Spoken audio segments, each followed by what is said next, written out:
कांग्रेस सत्ता के पास आएंगे ऐसे मुझे भी चुनाव का पहले नहीं लग रहा था। मैं एडवांटेज ऑलवेज बीजेपी को दे रहा था।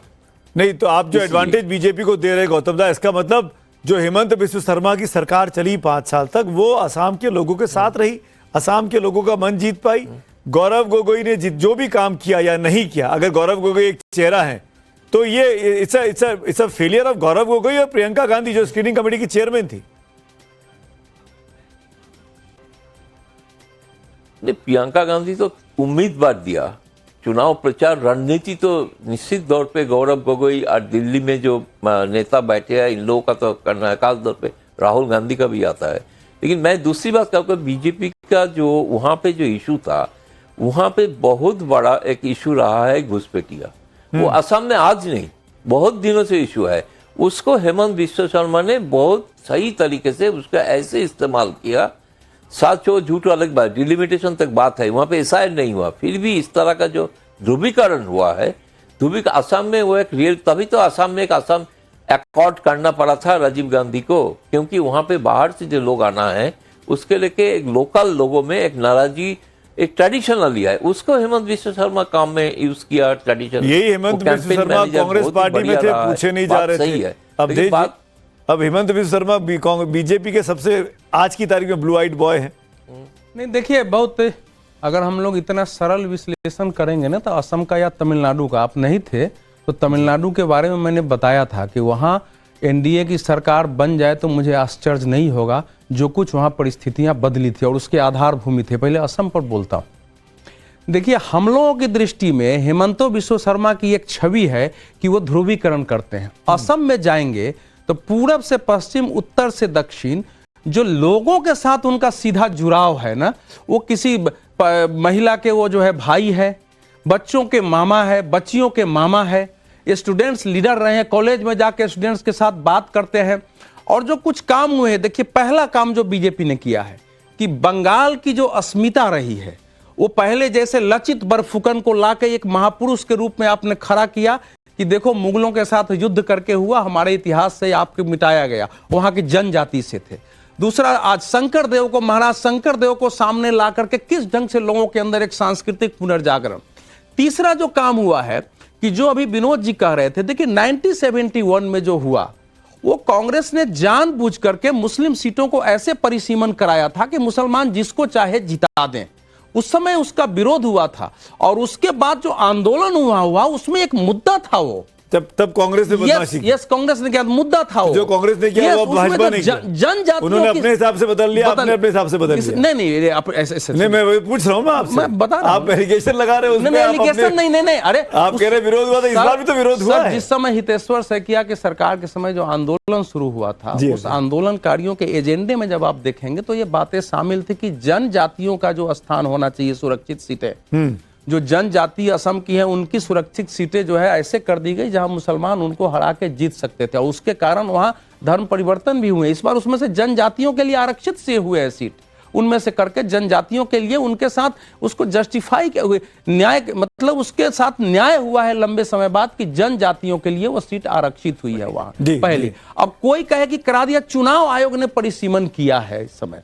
अब एक परिस्थिति थी। अब जो तीसरी बात आ रही है कि देखिए वहां जो चाय बागान के थे मजदूर, आप मैंने 200-250 साल पहले आप ले गए और किसी को जमीन का पट्टा नहीं था।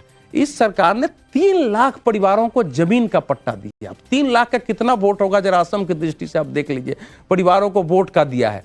अच्छा, जो वहां के मुसलमान है उसमें 35-40 लाख जो है वो असमिया मूल के मुसलमान है। शेष जो 1 करोड़ मुसलमान है वो उस रूप में नहीं है, उस रूप में। तो इसलिए असम का जो हम एनालिसिस करते हैं, कांग्रेस जो है असम में जो सोशल चर्निंग है, जो वहां का इकोनॉमिक परिवर्तन है, और जब प्राइम मिनिस्टर ने होलिस्टिक एग्रीकल्चर के रूप में नॉर्थ ईस्ट को विकसित करने का किया, और जितना इंफ्रास्ट्रक्चर आप अब अगर जाएंगे तो वहां की सड़कें सब जो एकदम इसमें मतलब जो फंडामेंटली चेंज दिखा है ना, उस सब का असर है वहां। मानव, मैं और आ रहा हूं आपके पास। मानव, इसके पहले कि अश्विनी जी कुछ बोलना चाह रहे हैं, मैं आपसे टिप्पणी लूंगा। अश्विनी जी, आपने हाथ उठाया। मैं ये देख रहा हूं, हमारे ये प्रबुद्ध लोग अवधेश जी 20 दिन पहले ये डिस्कस कर रहे थे कि परसीमन से, डिलिमिटेशन से किसी सरकार का फायदा नहीं होता, जनता के भले के लिए मैं होता discuss- है। मेरा और नाम आज यही डिस्कशन हो रहा है कि डिलिमिटेशन से सरकार का अरे कैसे मेरा फायदा नाम हो रहा मत लीजिए भाई, है। मैं कैसे आसाम, बोल अरे दूंगा? मैं प्रबुद्ध लोगों की बात कर रहा हूं, आप भी प्रबुद्ध लोगों में आते हैं, इसलिए मैंने आप जैसे प्रबुद्ध लोगों की बात की है।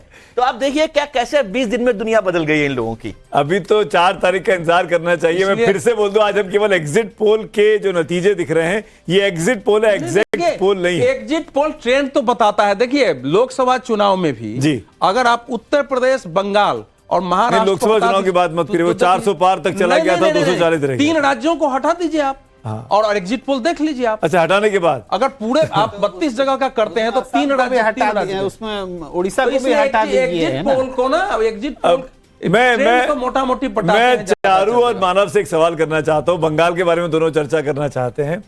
चारू, मैं एक बड़ा दिलचस्प आंकड़ा देख रहा था। मानव और Charu please, Manav I hope कि आप मुझे सुन रहे हैं, क्योंकि ये बात मैं पश्चिम बंगाल के बारे में कर रहा हूं।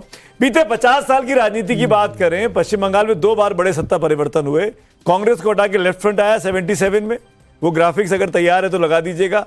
और 2011 में लेफ्ट फ्रंट को हटा के ममता दीदी आई।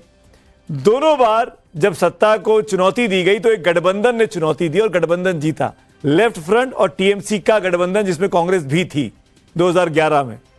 इस बार बीजेपी बगैर किसी गठबंधन के चुनौती दे रही है। बीजेपी वर्सेस टीएमसी है, कोई गठबंधन नहीं है बीजेपी का। पूरी की पूरी सीटों पर बीजेपी अपने कैंडिडेट उतार रही है। तो ये कितनी बड़ी चुनौती है आपके लिए। और एक और दिलचस्प आंकड़ा है, देखिए, जब जो रूलिंग पार्टी हटी, जब 77 में कांग्रेस हटी, तो वो घट के 20 पे आ गई, डबल डिजिट पे रह गई, ट्रिपल डिजिट के आंकड़े नहीं आए। सिमिलरली 2011 में जब लेफ्ट फ्रंट हटा तो वो डबल डिजिट में आ गया, 61 सीटें आई। इस बार ममता बनर्जी के पास 215 सीटें हैं। और दिलचस्प आंकड़ा एक और बता देता हूं आपको मैं, चारू और मानव, दोनों चुनावों में 77 में और 11 में मैंने एक सिमिलरिटी और देखी कि 77 के चुनाव के पहले के जो लोकसभा चुनाव थे, उस लोकसभा चुनावों में लेफ्ट फ्रंट ने लीड ले ली थी लोकसभा चुनावों में। उसका असर विधानसभा में दिखा और सिद्धार्थ शंकर रे की सरकार चली गई। सिमिलरली 2011 के चुनाव में ममता बनर्जी और कांग्रेस का गठबंधन जो 9 में एक साथ लड़ा था, उसने सीटों के मामले में लेफ्ट से अधिक सीटें ले ली थी और उसका असर 11 में दिखा। यानी एंटी इनकम्बेंसी 1-1.5 साल पहले से दिखनी शुरू हो गई थी। पर इस बार जो सबसे बड़ी चुनौती है, 2024 के लोकसभा चुनाव में बीजेपी की 11 या 12 सीटें आई पश्चिम बंगाल से और 12, और टीएमसी की 29 सीटें आई। बीजेपी ने लीड नहीं ली है, बीजेपी अकेले लड़ रही है। 2-3 फैक्टर्स ऐसे हैं चारू, कैसे काउंटर करेंगे? जी, पहली बात तो इस बार जो जीत होगी सुमित जी, वो बंगाल की जनता की जीत होगी, वो देश की जनता की भी जीत होगी, क्योंकि बंगाल हमारे लिए एक वो घाव बन गया है जहां से पूरे देश का नुकसान हो रहा है। जिस प्रकार से घुसपैठियों को बुलाकर उनके नकली आधार कार्ड, नकली वोटर आईडी कार्ड बना दिए जा रहे थे, अब तक भी इतने पश्चिम बंगाल के टीएमसी के बड़े बड़े नेता बयान दिया करते थे। आप देखिए जाकिर दादा क्या, और ये एक बिस्वा जी है वो क्या, खुद ही बोल रहे हैं, आइए अगर आप हमारे सपोर्टर हैं, आइए अपना आधार कार्ड बनवाइए, हमारे लिए वोट करिए। तो ये देश के लिए